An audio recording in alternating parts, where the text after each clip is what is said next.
Rather than prevent his violent attacks on Rena, the presence of the other women and Fred's stepdaughter and daughter only seemed to spur him on.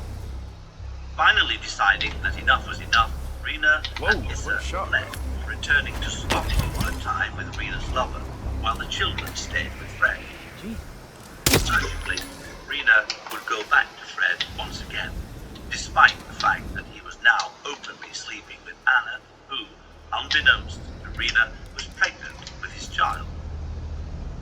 Fred had a decision to make. If Rena found out about Anna's pregnancy, it would cause him a world of trouble. But how could he keep Anna quiet permanently? In July 1967, matters came to a head. Anna demanded that Fred leave Rena. He responded by murdering her and burying her remains in a field. They wouldn't be found until 1994, minus the fingers and toes, which Fred had removed and kept as souvenirs. Lying alongside her in the grave was a tiny skeleton of the unborn baby she had conceived with Fred. Anna McFall's disappearance went largely unnoticed. If Rena ever wondered about her whereabouts, he wouldn't have pried too deeply into the matter, perhaps not wanting to question her apparent good fortune at the unexpected loss of a love rival. She had no idea that a much greater threat was hiding just around the corner. Rosemary Letts, nicknamed Dozy Rosie during her childhood because of her lack of intellect, came from a background that was both physically and emotionally abusive. Her father was a violent man, viciously beating Rosemary's mother for the slightest perceived infraction of his ultra-stringent house rules. There were whispered accusations that he had been sexually molesting Rose from an early age. Despite, or perhaps because of this upbringing, young Rose was extremely free with her sexual favors. She was 19 years old when she first encountered Fred, who was some 8 years her senior, at a bus stop in 1969. Check it out. The older man immediately launched a charm offense, flattering Rose at every opportunity and lavishing gifts upon her, doing everything he possibly could to get her into bed. Before long, she was being passed off as the West Children's newest nanny, brought onto the scene because Rena had once again left Fred. In reality, Fred had encouraged Rose to go on the game, as he put it, having sex with men for money. When her father found out, he exploded with anger. The defiant Rose moved into the caravan with Fred. Shortly afterward, he was pregnant with his baby. The following year, the West moved into a flat on 25 Midland Road in Boston. He got me, but I don't... He supported the family in their new home. Fred had once more turned to petty crime, primarily theft. Never a particularly intelligent criminal, he soon found himself caught and spending 9 months in jail. Left alone to care for 3 children, Rose's inner tyrant came out in full. He battered the children mercilessly, demonstrating particular viciousness toward Charmaine, who could never do anything right in her eyes. The poor girl seemed to take the constant stream of abuse in her stride, which only enraged Rose further and goaded her to a more, even more vicious beating. Sometime in June 1971, precisely when it's unclear, Rose murdered Charmaine, presumably during one of her violent rages, at a time and place that is unknown to this day. During the period of Fred's incarceration, the girl simply disappeared. Her body later turned up underneath crumbles. Fred couldn't have done it because he was in jail. When Fred returned to the flat after being released from jail, Rose admitted what she had done. Fred most likely told her that he had also committed murder. The two of them now shared a shocking secret, one that incriminated them both, never got out, and Fred and Rose entered into a murderous pact. They would see one of them support the other, crime after ghastly crime. Fred knew that he had to act quickly lest somebody should miss Charmaine. He buried the little girl's body in the garden behind the flat, just as he had done with Hannah Thorne. He removed a number of her bones as keepsakes. The official story that Fred and Rose told the world was that Charmaine had returned to her mother, and they had both gone to live far away. They would never be happy. This lie returned to haunt them when Rena came back and demanded to know where her daughter was. Fred played dumb, making weak excuses that Rena saw straight through. With her persistent demands for answers, Rena had now become a threat to their shared lie, and Fred had absolutely no thoughts at all about removing that threat permanently. Of course, he would give Charmaine back, Fred told Rena earnestly. He just wanted to go for a quick drink with Rena first. Failing to sense the danger she was in, Rena accompanied him to a nearby pub.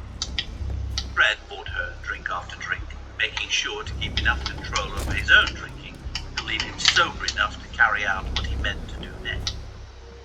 By the time he got her back to his car, Rena was too drunk to put up much of a fight when Fred strangled her to death. With the deed done, he cut up the body and buried it in a field close to where he had buried the remains of Hannah. Fred and Rose got married, formalizing their common law relationship, and now it was Rose's turn to become pregnant. When she gave birth to Heather, her first daughter by Fred, the family moved again, upgrading from a flat to a house. The property at 25 Cromwell Street would one day become infamous as Gloucester's so-called House of Horrors. Whether Fred and Rose actually loved one another, indeed whether either of them was even capable of such an emotion, will never be known. But their sexual appetites were about as far from the act of making love as it is possible to get. Their shared peccadillos invariably involved violent pain and torture. Rose preferred having sex with women to men, and she engaged in numerous lesbian relationships and one-night stands while married to Fred. Sometimes she allowed him to watch or even participate. For his part, Fred gained little pleasure from the act of sex unless it incorporated a strong streak of sadism. After moving in, he wasted no time in putting his construction skills to good use in turning the basement of 25 Cromwell Street into his own private dungeon, outfitting it with everything necessary to inflict pain and humiliation on the victims he took down there. Many of those victims would ultimately be tortured to death. Rose West was no mere onlooker. She was a more than willing participant, often taking turns with her husband to abuse and degrade women and young girls in the basement dungeon. Sometimes this even included her own daughters. She and Fred raped their children repeatedly, then set their sights further afield. The West targeted girls who wouldn't be missed, usually runaways who had broken ties with their families and struck out on their own. Some were hitchhikers passing through Gloucester on their way to some other destination. Others gravitated to 25 Cromwell Street because it was known as a party house, the kind of place where you could go to drink, watch porn, and even have sex with Rose, who was well known for being insatiable. Some were willing. A number of male lodgers slept with Rose and treated it like a perk. Others wanted nothing to do with the West's depraved sexual practices. At least one of those who tried to turn Rose down, a girl named Caroline Lowe, was brutally raped and beaten by each of the West's two. He was lucky to escape with her life, and would later testify that Fred and Rose had threatened to murder her and bury her body under the house. The terrified Owens went to the police and pressed charges. She was so shaken up by the horrific ordeal she had suffered at 25 Cromwell Street that she couldn't bring herself to appear in court as a witness for the prosecution. While this reaction is completely understandable, it had one very unfortunate consequence.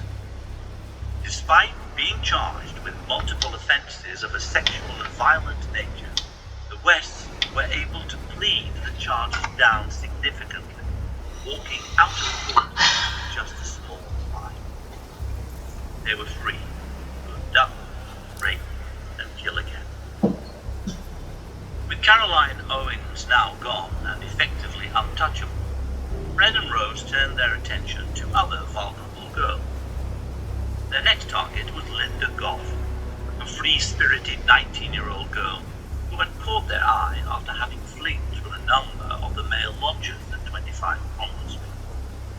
After gaining Linda's confidence, the Wests finally convinced Linda to move in, ostensibly to care for their children, in April 1973. They killed her that same month, burying her dismembered remains beneath the garage. Linda's mouth had been taped shut and breathing tubes inserted into her nostrils, allowing her to keep breathing while Fred and Rose hung her from the cellar ceiling and tortured her. It would have been a prolonged and excruciating death. It didn't take long for the West to become overconfident and begin making mistakes. When Fred dismembered the body of a victim, he liked to retain small pieces, usually bones. Now, it was Rose's turn to keep trophies, in the form of clothing that had belonged to Linda Goff. While they had started out targeting girls they thought wouldn't be missed, Fred and Rose had made a mistake in choosing Linda Goff, whose mother missed her, and soon began to have suspicions when she went to visit 25 Cromwell Street unannounced. Walking around to the back of the house, she found the washing line on which the West family laundry was drying. There, flapping in the breeze, were clothes that she recognized, clothes that belonged to her daughter. Pounding on the front door, she confronted Rose, demanding to know the whereabouts of her daughter. Rose played dumb, spinning a vague story of Linda having long since moved out of town. This tale might have been more convincing had Rose not been wearing Linda Goff's slippers while she told it, a fact that wasn't lost on the missing girl's mother. The West's next victim was just 15 years old. Carol Ann Cooper was killed roughly 7 months later. There's no way of knowing the exact circumstances of how she fell into the clutches of Fred and Rose. All that can be said for certain is that her body ended up buried beneath 25 Cromwell Street, bound and gagged in a very similar way to that of Linda Goff. She too had been suspended from the ceiling and tortured to death. A month afterward came 21-year-old Lucy Partington, who was a niece of the renowned novelist Kingsley Amis. Lucy came from a traditional background and had a stable upbringing, which meant that she would almost certainly not have willingly bought into the West lifestyle of sex and sadomasochism. She disappeared from a bus stop, presumably either lured into the car with promises of a free ride by Fred and Rose, or forcibly abducted. What? Whichever is correct, she was tied up, raped, and killed like the other girls had been. Therese Siegenthaler, also 21, was a foreign exchange student traveling across the country when the West picked her up. Much like Lucy, she was an intelligent and well-educated young woman who was also trained in the martial arts. Unfortunately, there was no defense against Fred and Rose, who bound, raped, murdered, and decapitated her dead body back at 25 Cromwell Street. Still more victims followed, all of them young girls who had attracted the vile attention of the West. With each new abduction and rape, the pair grew increasingly brazen and contemptuous of the authorities, even running a prostitution business out of number 25 with their own daughter being involved. Lodger Shirley Hubbard had become enamored of Fred and pregnant with his baby. Jealous to the point of insanity, Rose knew this potential threat to her and Fred's marriage had to go, and go she did, murdered and chopped up before being buried in the back garden, as the cellar of 25 Cromwell Street had now been filled up with bodies. their own 16-year-old daughter Heather in 1987 after she spurned Fred's incestuous sexual advance. Heather wasn't shy about discussing the awful acts of abuse that were taking place at home, although she isn't thought to have known about the murder. And word was beginning to get around that Fred and Rosemary West were far from the fun, happy-go-lucky party people they liked to portray themselves as. In order to shut her up, the Wests killed her and buried her remains in the back garden after having tortured her and ripped her fingernails off one by one. Fred subsequently built a patio on top of her dirt grave, and the family would sometimes sit on it for picnic, just feet above the remains of the dead girl. For many years afterwards, the surviving West children were told that they had better behave, lest they end up buried under the patio like Heather. With the coming of a new decade, time was finally beginning to run out in the West. Yes. The beginning of the end took place in 1992, when police received a tip of Fred. Received and understood. Police investigation was moving on, and in an incredible coincidence, the detective assigned to look into the case already knew the name Fred West. Detective Hazel Savage had known Rena many years before and had heard first-hand reports of her husband. What? Requested The search warrant was issued, and police officers at number 25 turned up a horde of pornographic material and sex toys. Nothing at my When position. questioned gently by the detective, the West children spoke of the extensive abuse they had all endured at the hands of their parents. They were immediately taken into the care of social services. I don't see him! Fred was arrested and kept in custody while he awaited trial. Rose made it grow, for it hadn't yet become apparent that she was every bit as culpable in the physical abuse as her I husband, lost him! if not Can more anyone so. see him? Wait, there he is! None of the children whom the Wests had abused were willing to testify against Freddie, leaving the prosecution no option but to drop the rape case against him. This apparent victory was short-lived, because the interviews had alerted detectives to the question of several disappearances. Where exactly had Rena, Charmaine, and Heather? It seemed that nobody knew their whereabouts, and Hazel Savage refused to give up. The running joke about Heather being underneath the patio turned out to be horrifyingly true when police officers finally dug it up in 1992. Knowing that the game was up at last, Fred confessed to having killed Heather, but still incapable of telling the truth even then, he tried to pass it off as being accidental. Nobody believed him. More digging revealed even more remains. Fred admitted to another 9 murders, taking all of the blame upon himself and insisting that Rose knew nothing. He told police that they were buried underneath the house. Not believing it, officers arrested Rose and the Wests were charged jointly. Rose staunchly maintained her innocence throughout her trial, claiming that she had absolutely no knowledge of the murders, which had all been committed entirely by Fred. Nobody believed this patently ridiculous assertion, but belief doesn't necessarily ensure a conviction.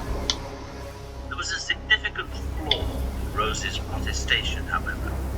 Charmaine's death had occurred while Fred was locked away behind bars. There was no way that he could possibly have been responsible for her murder. Charmaine had been entirely in Rose's care at that time. Rose broke off all contact with Fred, leaving him to fend for himself. He took the rejection hard. In retaliation, Fred recanted his confession and now took the line that Rose had been a fully involved party to the murders too. On New Year's Day of 1995, Fred rigged an improvised noose to the door handle of his cell and strangled himself to death. The jury found Rose West guilty on 10 counts of murder and sentenced her to life in prison without possibility.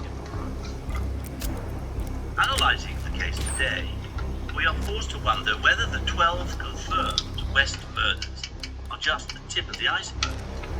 Before his suicide, Fred cryptically alluded to there being up to 18 other victims whose bodies had never been discovered because they weren't buried at 25 Cromwell Street. To date, no tangible evidence to back up his claims has been found, and it should be borne in mind that he was a pathological liar. Nonetheless, the possibility exists that Fred and Rose may, between them, have committed approximately 30 murders. The true number will never be known for sure. The Gloucester City Council purchased 25 Cromwell Street in 1996 and promptly Here we go. demolished it. Good measure, all of the house contents were destroyed, ensuring that nobody could profit from the buying and selling of the West personal effects or those of any of their victims. Good. If you walk past the site today, you would be forgiven for not knowing its significance. No plant or flowers adorn the vacant lot. Nothing to mark the passing of the poor unfortunates who died there at the hands of two of the most evil human beings ever to walk the earth. The lot on which number 25 once stood is now a paved walkway with a line of black posts running along its centre, and strips of neatly trimmed grass bordering it on either side. The people of Gloucester have done their best to put the West's twisted legacy behind them. Where possible, the Wests are not spoken about publicly. The couple are now considered nothing more than a dark stain on Gloucester's past, something best left in the past, where they belong. While it is possible to forget what went on there, demolishing the property at 25 Cromwell Street has at least Nothing here, Command. removed the visible reminder of the West's House of Horrors. Moving. Yet for the families of their victims and the people of Gloucester, the psychological scars will always remain. Nor did the surviving West children escape their ordeal unscathed. While the younger children were placed into foster care, receiving a new last name and a fresh start, if such a thing is truly possible. Oh, no, you don't! Their older siblings were left to deal with the consequences of their parents' actions. Anne-Marie threw herself from Gloucester's Westgate Bridge, attempting to drown herself in the river. Rescuers pulled her out of the water and administered medical care. She had been unable to hold down a job because of her physical resemblance to her infamous mother. Stephen West encountered the same problem, but also tried to take his own life by attempting to hang himself. It is understandably difficult to go through life looking eerily like one of the world's most notorious serial killers. Yep. In an attempt to exorcise the demons of her past, Mae West wrote a memoir, Love as Always, Mom, XXX, the true and terrible story of surviving a childhood with Fred and Rose West. Rose had continued to write to Mae while she was in prison, and the letters show that she kept up her manipulative ways to the very end. Mae believes that her parents killed many more victims than they were convicted of murdering, up to 30 more in her opinion. At the time of writing, Rosemary West continues to serve her life sentence without possibility of parole. A 2018 article published in Britain's Daily Express newspaper stated that she was slowly going blind due to irreversible glaucoma and had threatened to kill herself if she ever lost her sight completely. Rosemary West will one day die behind bars. Good. The closest Some thing to that justice piece of she will ever a face. piece of shit crap.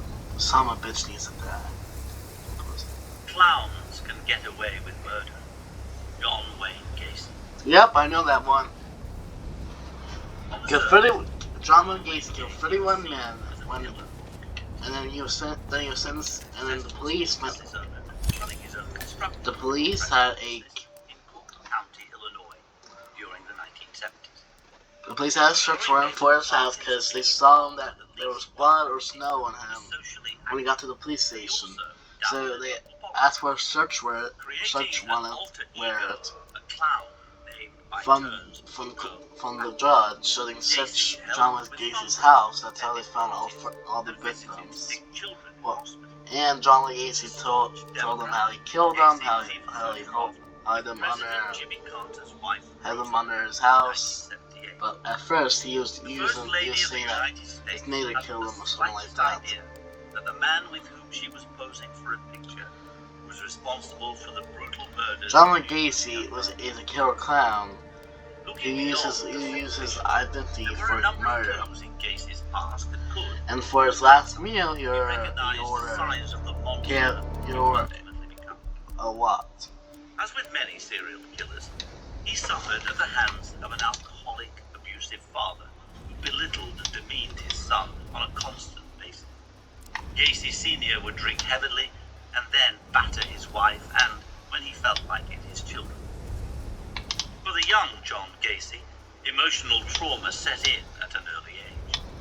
He was a physically weak, socially awkward kid who was made to feel like a failure, one incapable of pleasing his father no matter what he did or how hard he tried. As he grew, he developed a narcissistic streak that was compounded with cruel and sadistic tendencies. A pervasive sense of worthlessness and helplessness may have been a root cause, which would manifest as an intense desire to have power over others in later life.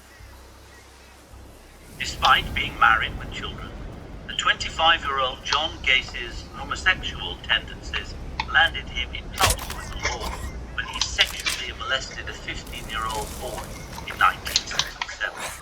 1967. Gacy underwent a court-ordered psychological evaluation at the State University of Iowa, commonly known as the University of Iowa. This included a 17-day observational stay in which doctors noted that he liked to cast himself in the role of the persecuted victim, was highly defensive, and always had a ready excuse for anything that he may have done wrong. Despite his best efforts, there was no talking his way out of what he had done. Gacy found himself convicted of the crime of sodomy and spent 10 years in prison, where he ingratiated himself with the guards and landed himself a pushy job in the kitchen.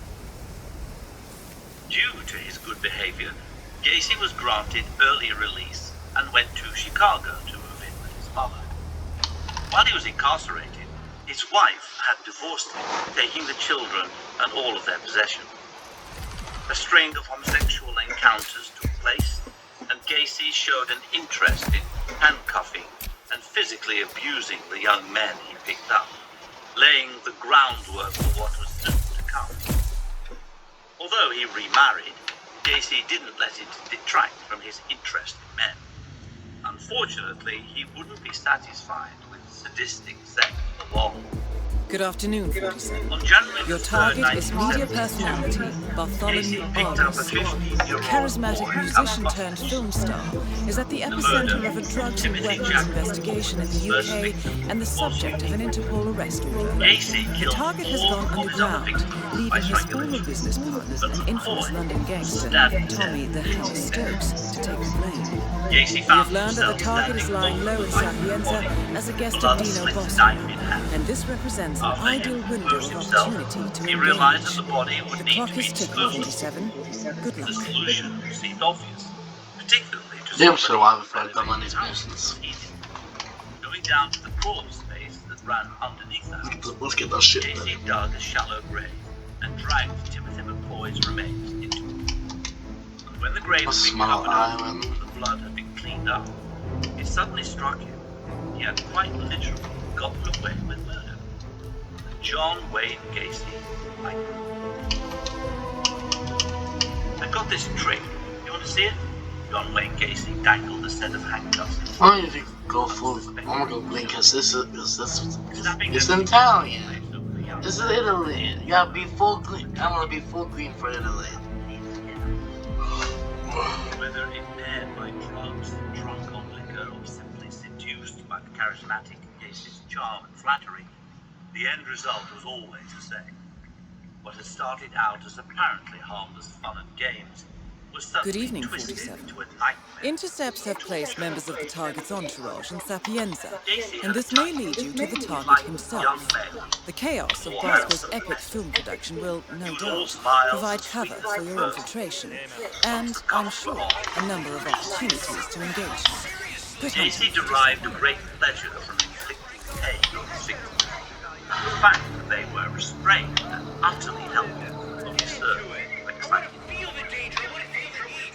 No matter how he managed to get them there, once they were handcuffed, the victims were usually as good as dead. Gacy would rape them, spend some time toying with them, and finally wrap a rope or ligature around their neck and slowly tighten it until they were dead. At first, Gacy had to wait until his wife and children were out of the house before engaging in his illicit activities. An 18-year-old employee of his named John Budkovic got on Gacy's bad side after challenging Gacy about waging the user. Gacy responded by striking him. Although the young man's body was buried beneath the property, Gacy's wife had no idea what her husband had been up to during her absence. Theirs wasn't a happy marriage, however, and it finally broke up. Sir, I'm sorry, this is a restricted area. Gacy was Move left with along. an empty house. No longer had the wife to answer to. He was now free to murder at will. The number of bodies buried in the cool remains of Gacy's house grew. So much new space was needed, in fact, Sir, that Gacy ordered his employees to dig additional trenches down there, followed by the scattering of lime to mask the stench of decomposing bodies. Now a free man, John Wayne Gacy was abducting, torturing, raping, and killing, growing abandoned. mister. Most of his victims were between 15 and 20 years old. They fell victim to Gacy's charming manner and empty. Let's be tired of that. They endured prolonged sessions of torture and sexual molestation before being strangled. Yeah, the old-fashioned. Kill anyone you see. Amen. They're gonna kill any fucking Not one. every intended victim died. David Crown, 22, who had worked for Gacy's contracting company, also lived with the killer for a few months in 1976. Arriving home one night, he was confronted by his boss and landlord wearing full clown regalia, including face paint. As it was Crown's birthday, Gacy slyly offered to show him his handcuffs. Once the unsuspecting young man's wrists were cuffed, the encounter suddenly turned menacing. "I'm going to rape you," snarled the clown, grabbing him. Crown fought back, kicking and striking. A few weeks later, Gacy attacked him a second time. Once again, Crown fought him off. Deciding that enough was enough, he moved out. Only later would David Cram realize just how close he had come to being yet another corpse buried beneath the wall space at 8213 West Somerdale Avenue. The killings continued. The ground beneath the house became so packed full of bodies that Gacy was forced to dispose of some of them off-site, using the Des Plaines River as a dumping ground. Gacy threw at least 4 of them off a bridge late at night. As with many serial killers, the downfall of John Wayne Gacy came about because of his complacency. In March 1978, Gacy abducted yet another victim, 26-year-old Jeffrey Rignall. His drug of choice was chloroform, which weakened Rignall enough for Gacy to take him back to 8213 West Somerdale Avenue. Here, Rignall was subjected to a series of savage rapes, each one of which left him with multiple traumatic injuries. Bizarrely, the assault didn't end in murder this time. Gacy drove the halfway comatose Rignall to a park and shoved him out of his car. Disoriented and semi-conscious, the survivor nevertheless managed to remember one key feature about his assailant, his car. He recalled the man having driven a black vehicle. Determined to find him, a still recovering Rignall staked out the highway until he saw Gacy's car pass by. The vehicle led police right back to Gacy. Although Gacy was arrested and a court date was set, the police had no idea that they had taken a serial killer into custody. It was only months later, in December that same year, that Gacy made what would turn out to be his fatal mistake. He enticed a young pharmacy clerk named Robert Peace back to his house, where he assaulted her murder. Peace's family immediately alerted the police to his disappearance, refusing to believe that he had simply run off without a word. Gacy had been witnessed speaking with Peace, and a background check soon revealed the former's incarceration for sodomy and his pending for battery or gently rigged on. All made Gacy look like a prime suspect, and the search warrant was obtained for the house on West Summerdale Avenue. Police found a pile of suspicious items inside Gacy's home, ranging from gay pornography and a wooden board with holes in it.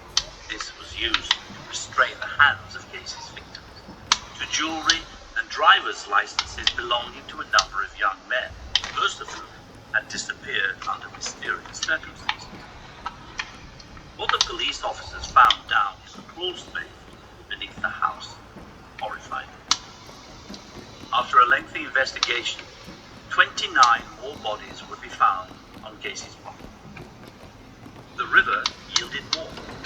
In total, at the time of his prosecution, 33 sets of human remains had been discovered, all in various stages of decomposition. There may still be more out there. Despite overwhelming evidence of his guilt, the cunning and manipulative Gacy adamantly refused to accept responsibility. It was a behavioral pattern that had repeated itself throughout his lifetime. If we go manual, it'd be so For Gacy, much better. the nature of his sexuality was a hot button. When it was implied that he might be gay, Gacy took great pains to point out that he was, in fact, bisexual, but made it known that he had a hatred for those fucking queers. Here were shades of his father, who regularly taunted Gacy by referring to him as a sissy. Gacy was also a pathologic liar.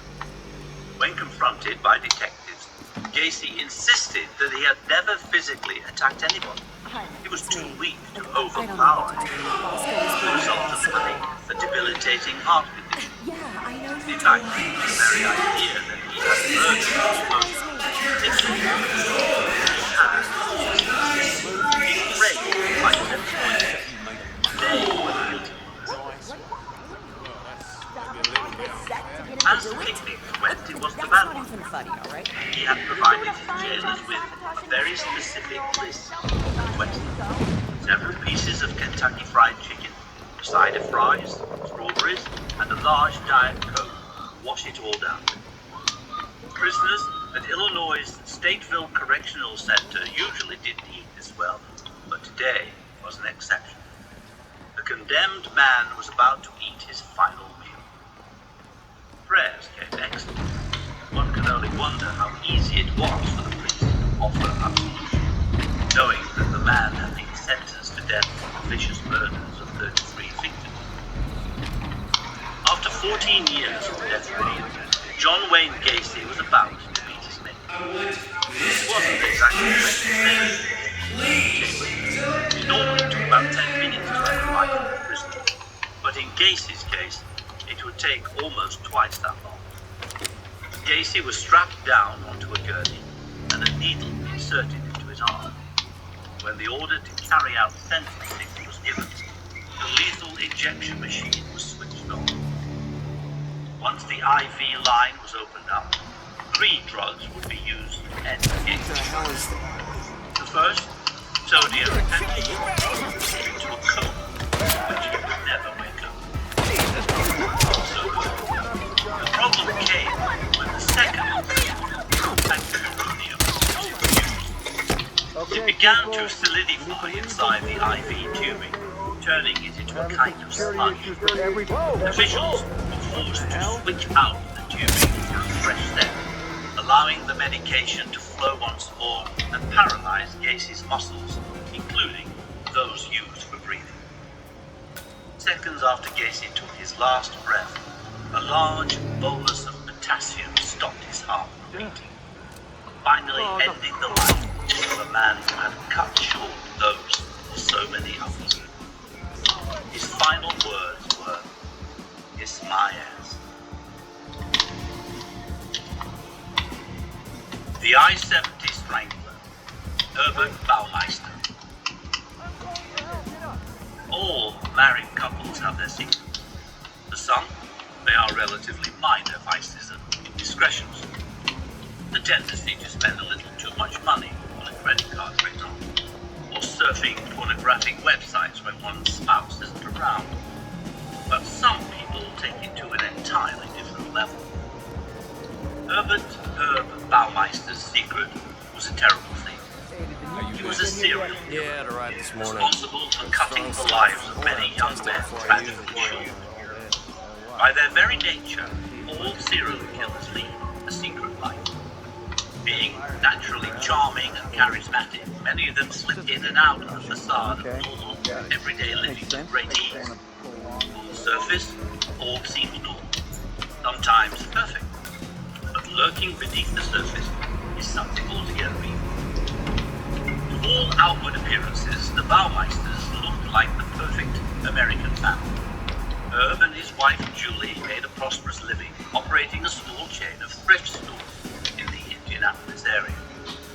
Business was good enough that they were able to buy a large house in rural Westfield, Indiana, nestled in the heart of a sprawling 18-acre estate. The property was known as Fox Hollow Farm, a name that would soon become infamous because of the nightmarish events that took place there during the 1990s. Despite being married, Herb had a penchant for other men, preferably those who were younger than him. On those nights and weekends when his wife and children were away, leaving him with the grand old house all to himself, Herb's real self was allowed to come out. These were the nights when his alter ego was given free rein. Herb's MO was well established. Down in the basement of Fox Hollow Farm was a swimming pool, completely self-contained in its own huge room, with an adjoining space for the pump machine. Adjacent to the pool was a second pool, containing a wet bar, a couch, and a kitchen. On a distinctly creepy note, the kind of mannequins that appear in storefront windows ringed the pool on all sides. A mannequin bartender also stood behind the bar, posed as though serving drinks to invisible customers. Each figure was dressed in beach clothing and had been carefully positioned to give the impression that some kind of party was taking place in the basement of Fox Hollow Farm. According to a witness who knew Herb Baumeister personally, each mannequin had been given its own name and backstory. Before hitting the town, Herb would crank the pool cover into place, completely sealing it off. Then he would turn up the heat as high as it would go, turning the swimming pool into something like a cooking pot. It may have been Herb Baumeister that left Fox Hollow Farm each night, but it was a man named Brian Smart who stepped out of his car and entered one of the Indianapolis gay bars later that same evening. Sharply dressed in a jacket and tie, in stark contrast to some of the scruffier patrons, Herb's alias Brian would position himself in a carefully chosen spot, which would allow him to observe the entire room. He was looking for a specific type of bar. A younger man, preferably one with no family or loved ones missing. The sort of man who could simply disappear from the face of the earth without too many eyebrows being raised. And he found no shortage while prowling the indie gay scene. Men disappeared from those bars all the time. Most people simply assumed that they had moved on to another city, possibly out of state. It was only when the number of missing men became too great to ignore that the rumors began to start. Missing posters. Have you seen this man? Started to appear on the walls and bathroom stalls. Herb liked a particular type of man, generally young, slender, and preferably easily manipulated. A number of his victims would turn out to have been arrested before on charges of prostitution. Shy and soft-spoken, the dapper Brian Smart would tell them that he worked in construction, and his current project was a big house out in the sticks. The kicker was that he had a swimming pool installed down in the basement. Was the young man cared to come back with him and party? Many men took him up to trouble. Even when the word started to get around, disappearing without explanation, Herb still had names. He and his intended victim would head out into the darkness, heading for Fox Hollow Farm, where the woman was waiting. Herb and his companion, who would have been completely unaware of what awaited him down there, descended the staircase that led from the kitchen down into the basement. The first doorway on the left led into the pool. Beneath the thick rolling cover, the water was now warm, bordering on hot. After fixing them both drinks, one of which was usually Herb slowly retracted the pool cover.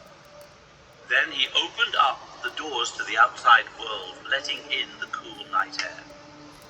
When the heat rising from the surface of the pool met the cold draft of air, it quickly turned to steam. The pool began to fill with mist. Occasionally, a pocket of clear air would reveal the presence of a mannequin, staring out over the water with lifeless eyes. Those mannequins would be the only witnesses to what happened there. Once they had undressed, the two men slipped into the water. Is the ramp ready and tested? I don't want any mistakes. Circulate through his victim's bloodstream. Herb liked to engage in a few minutes of mutual masturbation. That's it? In addition to the chemical stimulants, the warm water acted as a vasodilator, expanding the vessels that supplied blood to the brain. This made the victim lightheaded and dizzy, an effect that was worsened by the disorientating environment. Miasma, swirling steam populated with nothing but life-sized dolls, and Herb himself. When he judged his victim to be sufficiently docile, the serial killer would make his move. I know this neat trick, Herb liked to say, climbing out of the pool and disappearing into the mist. He returned a few moments later, holding a length of plastic pool hose coiled in his hands. Slipping the hose over the young man's neck, Herb whispered that if one used it to cut off the blood supply to the brain during sex, it could cause the most intense orgasm imaginable. This bears comparison with John Wayne Gacy's so-called handcuff trick. Wow, For bodyguard. the same end result in mind, rendering the victim completely helpless. Already mentally impaired and rendered susceptible to suggestion, the young man put up little or no resistance as Herb gripped the hose firmly in both hands and drew it tightly around his victim's neck. By the time the man realized what was going on, it was too late. Herb kept on increasing the pressure, tightening the hose until both the carotid arteries and jugular veins were completely compressed. Deprived of his blood flow, it took just How long suspension, motherfucker? completely shut down. Hey, where is he? Oh. First respiratory and then cardiac arrest. It was only when he was totally sure that his victim was dead that Herb Baumeister released his grip, allowing the body to float face down.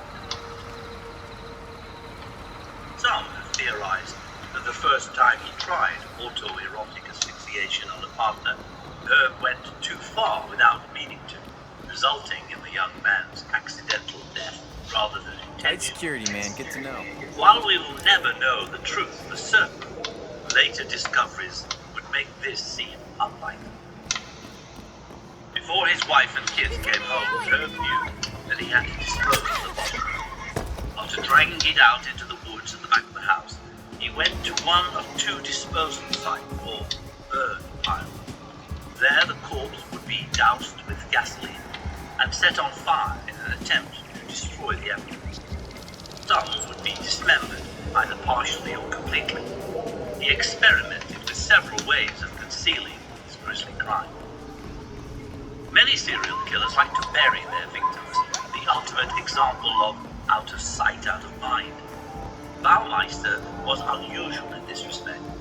His laissez-faire approach of leaving the bodies out in the open, Command is dropping the ball like you wouldn't believe exposed to today. the elements and the various critters that roam the Fox Hollow Farm estate, would make life infinitely harder for detectives once his crimes were finally uncovered. Outside appearances to the contrary, all wasn't well within the Baumeister family. Herb and his wife were drifting further and further apart. The more often Julie went away for the weekend, taking the kids to their property on Lake Wawasee, and leaving her husband alone in the house, the more opportunities Herb Baumeister had to indulge in his grisly obsession. Today, the residents of Fox Hollow Farm can see most of the neighboring houses when they are standing on the lawn. Back in the early 1990s, however, the neighborhood was sparsely populated. Trees came all the way up to the rear of the house, cutting off visibility by masking the house from view. Fox Hollow Farm was so isolated that Herb could quite literally get away from it. Hey, would you please stop that freak scene?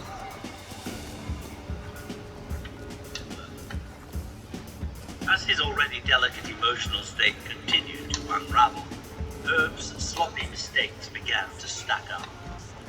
If he had taken the time to bury the corpses and hide the evidence, he may well have evaded detection for months, if not years, longer.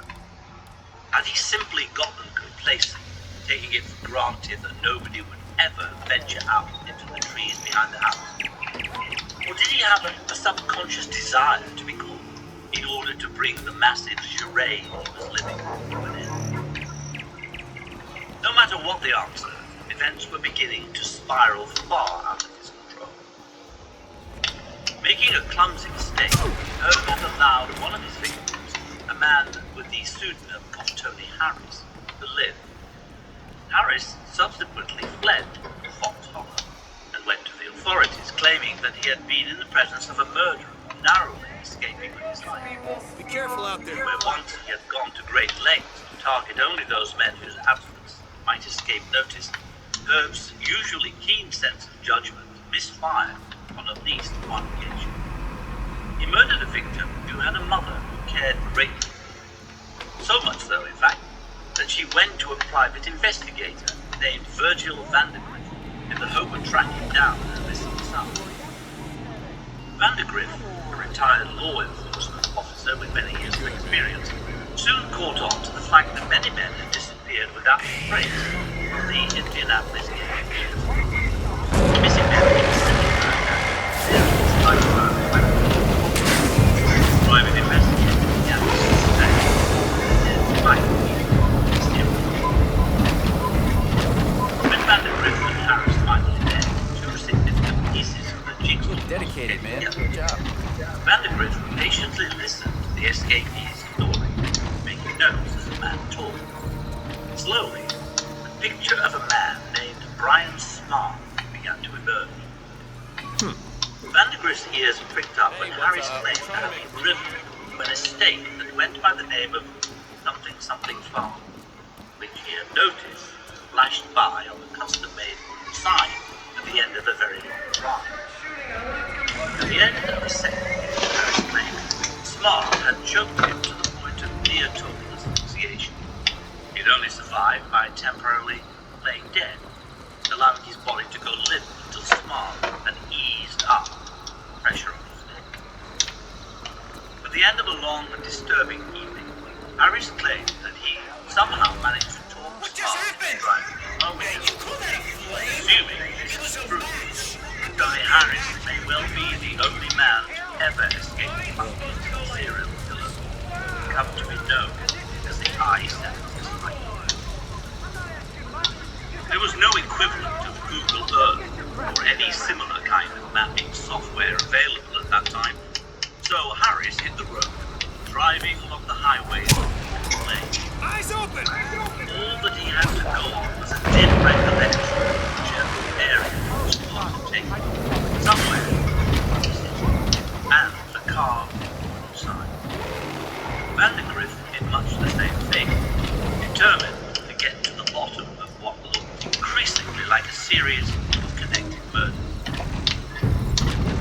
Meanwhile, the police department sprang into action as well.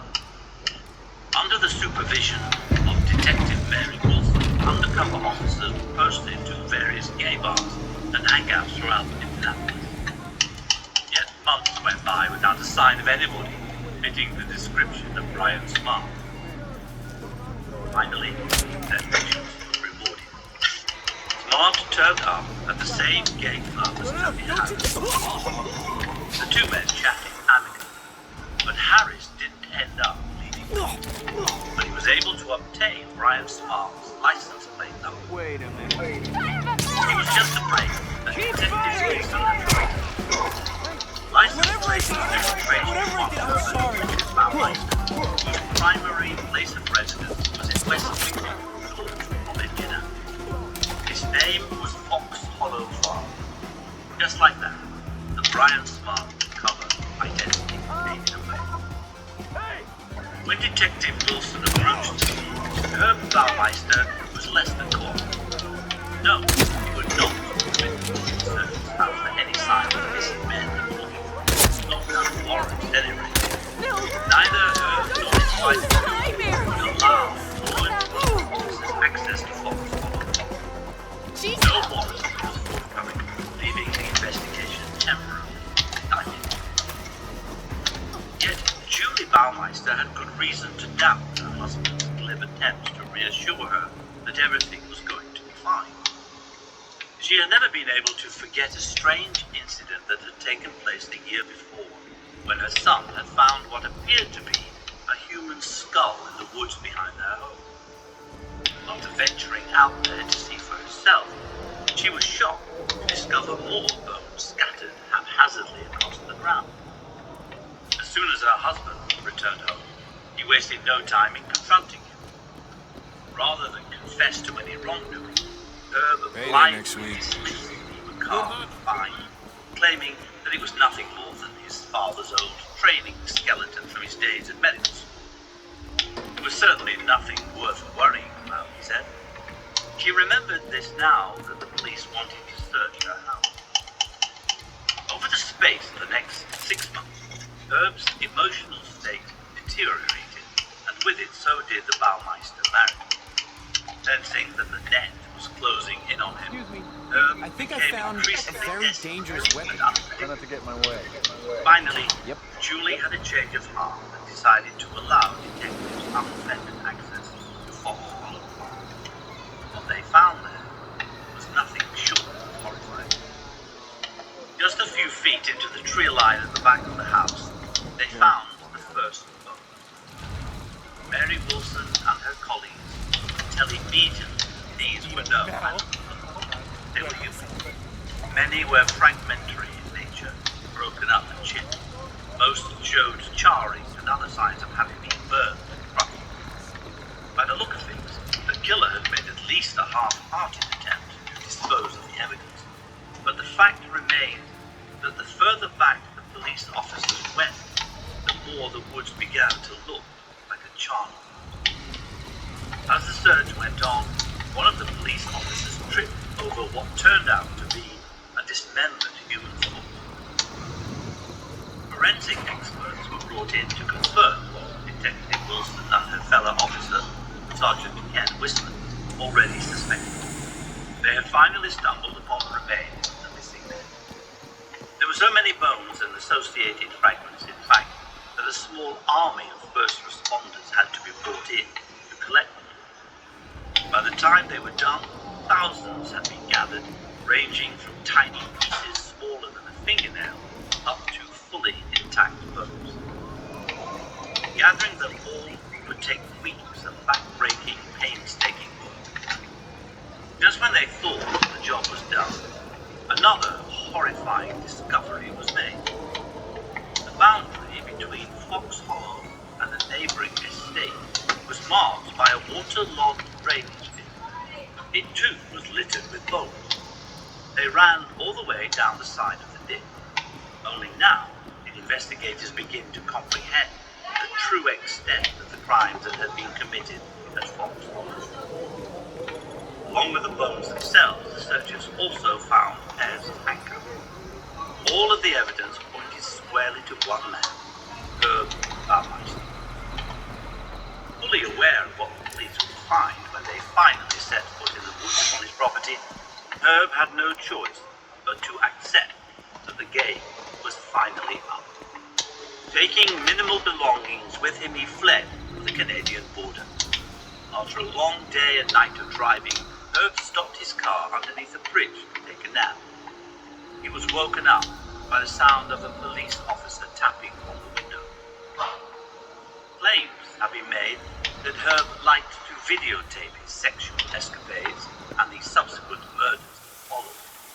Whilst this has never been definitively proven, when the Canadian police officer looked in the back seat of Herb's car, she saw a box of VHS tapes. To this day, however, those tapes have never been found. Although many video cassettes were found in the basement of Fox Hollow Farm and taken into evidence by the police department, after reviewing hundreds of hours of footage, detectives found nothing incriminating about it. Herb was something of a soap opera junkie, and most contained episode after episode of the show. Herb spent the next day driving, looking for the perfect spot. When he found Someone's been hurt. an Looks really isolated bad. beach on the shore I'm of going to Lake see if I can Huron, help. he made himself Nobody around who could be a suspect. One of his favorite foods, a peanut butter sandwich. Then he penned a suicide note. A coward to the last, he accepted no responsibility whatsoever for the Fox Hollow Farm murders. Instead, blaming the decision to take his own life on his crumbling marriage and precarious financial situation. Yet there was one single nod of acceptance to his future notoriety. The letter was signed, The Herbert Baumeister. Finally, all out of options, he placed the muzzle of his revolver up to his head and shot himself. His reign of terror was over, but the full extent of his crimes hadn't yet come to light. Herbert Baumeister was never convicted for the Fox Hollow murder. Due to the scouring of the bones by wind, weather, and critters, there was no way for DNA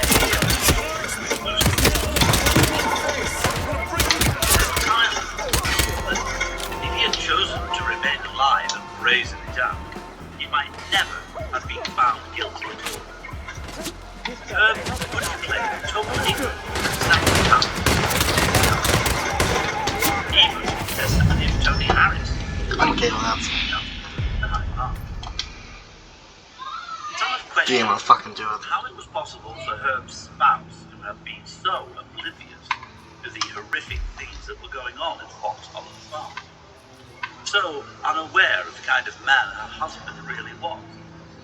It's true that there were clues if one looked hard enough. She had seen her husband naked just a handful of times over the course of their marriage, and said that they had no real sex life to speak of. Herb had made a point of keeping his body covered up, perhaps ashamed of his relatively scrawny physique. Many people grow suspicious of their spouse